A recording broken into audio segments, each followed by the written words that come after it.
Imran Khan has always been a headline maker. Imran Khan साहब से फिर मुलाकात हो सकेगी कि नहीं और मुलाकात क्यों नहीं हो रही?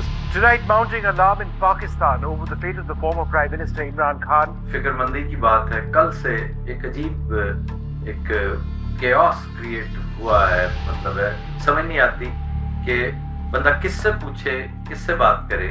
For more than 2 years now, Khan, who leads his party, the Pakistan Tehreek-e-Insaf, has been largely absent from public view, facing more than 100 charges brought against him by the Pakistani state, ranging from corruption to anti-state activity.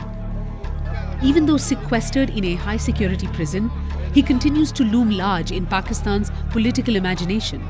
And last month, media chatter about him went into overdrive. Some of the most panicked voices were those of his supporters online. कि अगर खुदा ना खास्ता इमरान खान को कुछ हुआ तो हम सिर्फ और सिर्फ जनरल आसिम मुनीर उसकी टीम को इसका जिम्मेदार समझेंगे. Imran Khan's supporters are increasingly worried. The way things are going, they suspect that both the Pakistani government and the regime generally have a vested interest in getting rid of Imran Khan. This continues to raise apprehensions about Imran Khan's safety. और बार-बार जो सवाल सबसे ज्यादा उभर के आ रहा है इसमें तो कि जी क्या इमरान खान खैर-ओ-आफियत से हैं और क्या इमरान खान जो है इस वक्त अडियाला जेल में ही हैं.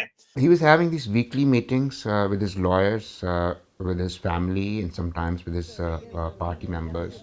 And it had become like a weekly update from his prison cell.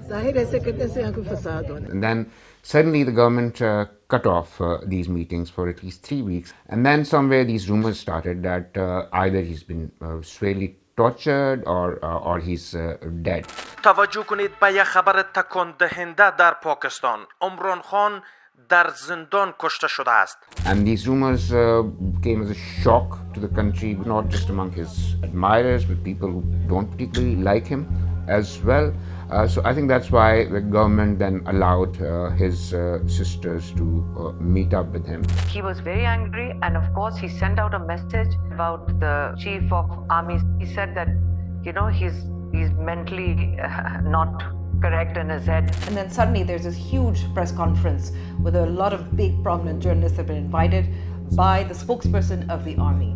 And it's a slanging match. It was also a declaration of full-on war as well, because he declared Imran Khan a national security threat. कौन सी सियासत पाकिस्तान में इस बात की इजाज़त देती है कि you go and meet a convict और वहाँ से बयानिया आ रहा हो मुसलसल against its own country's armed forces. There is no love lost between Pakistan's military and Imran Khan. What began as a relationship of political convenience in 2018, when Khan won the prime ministerial election, quickly soured, as it so often does in Pakistan, where ties between civilian leaders and the military rarely endure.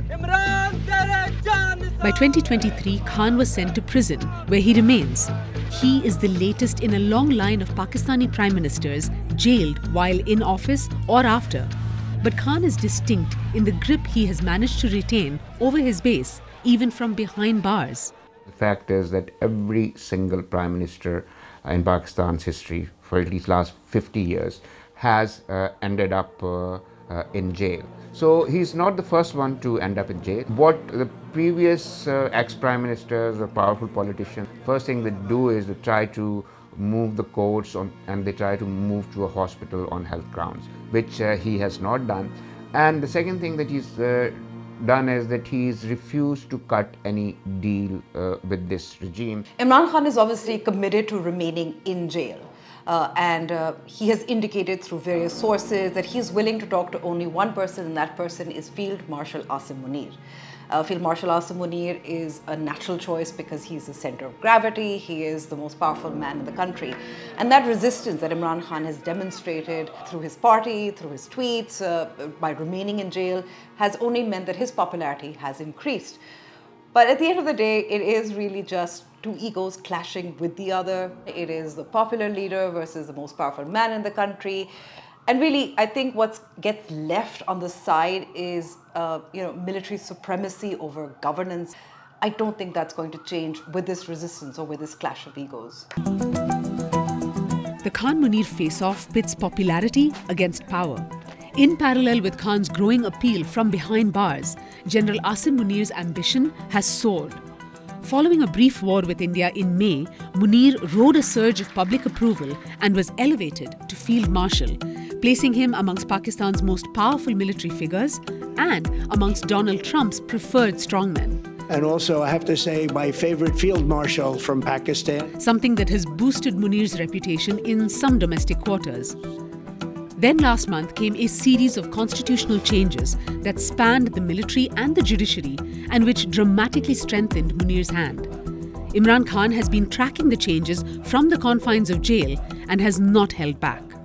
Increasingly, Imran Khan's messages emanating from the jail are extremely critical of General Asim Munir. The tone and tenor of the messages is this, that Asim Munir is a dictator.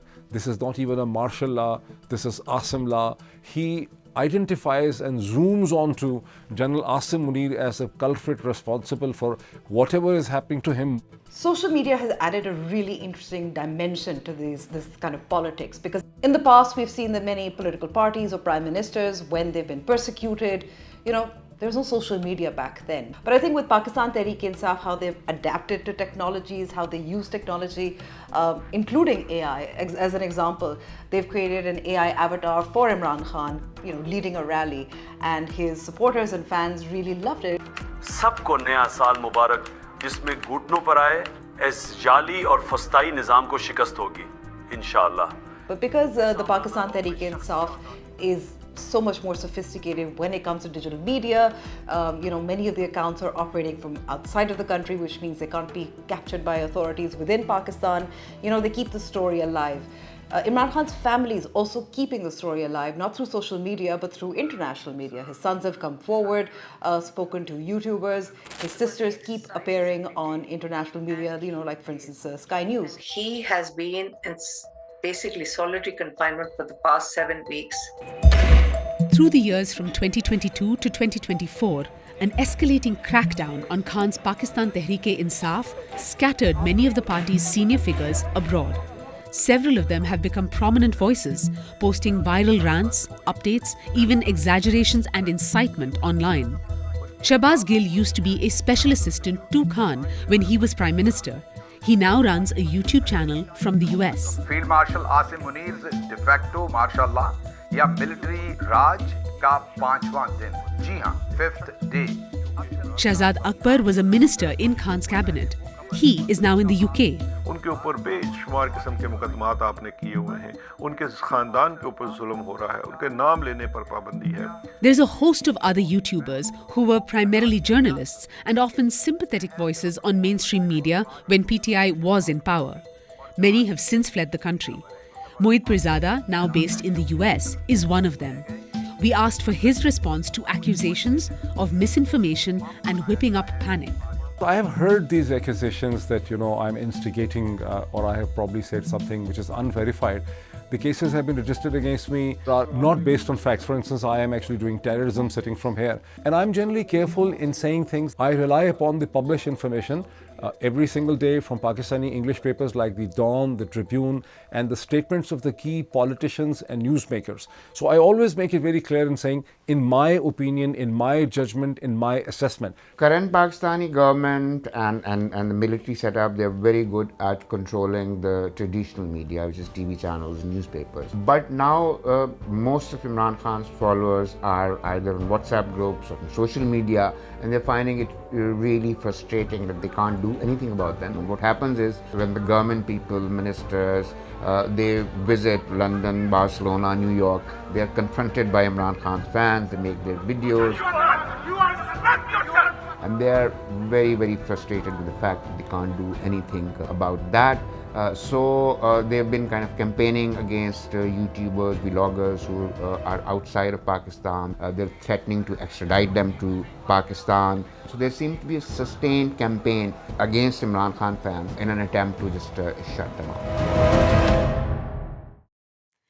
Thank you for watching. Hit that like button and leave us a comment to let us know what you thought about anything we covered this week. And don't forget to follow us on social media. The links are in the description, and you can also subscribe to our newsletter for updates from the show.